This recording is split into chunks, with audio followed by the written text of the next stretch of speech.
Yaani unakuta mtu kabisa anajiheshimu, ana familia kabisa, anaanza kushangilia eti si Yanga imefungwa Hakuna mtu aliwahi kufungwa Kwani sisi ndio wa kwanza kufungwa? Kwanza ile sio mechi, alikuwa mazoezi. Wamefungwa au? Amefungwa babu yako.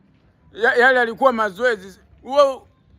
Kwanza sisi tuna shida na Simba, sio ile timu. Si ile timu tulisema tungoja tujaribu kidogo leo kucheza nao tuone, lakini Simba ndo tunaitaka. Shangilieni kama Simba ikishinda.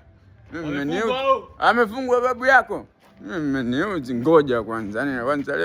Leo ngoja nijifiche kwa hapa kwanza. Sasa tuwe serious kidogo. Mawenzi Cosmetics, hawa ni wauzaji wa vipodozi kwa bei ya jumla na reja. Wanapatikana Kariakoo, Msimbazi, Mafia na Jangwani.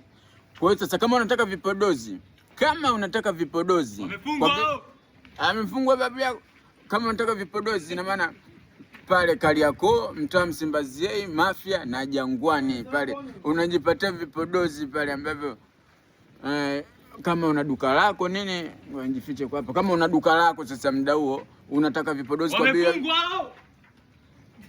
umetumwa wapumbavu wenzio na huko vipodozi kwa bei ya jumla na rejareja. Maana kama una duka lako sasa, hilo una duka lako unataka vipodozi sasa, ni vyema ukaenda ukachukua pale Mawenzi Cosmetics.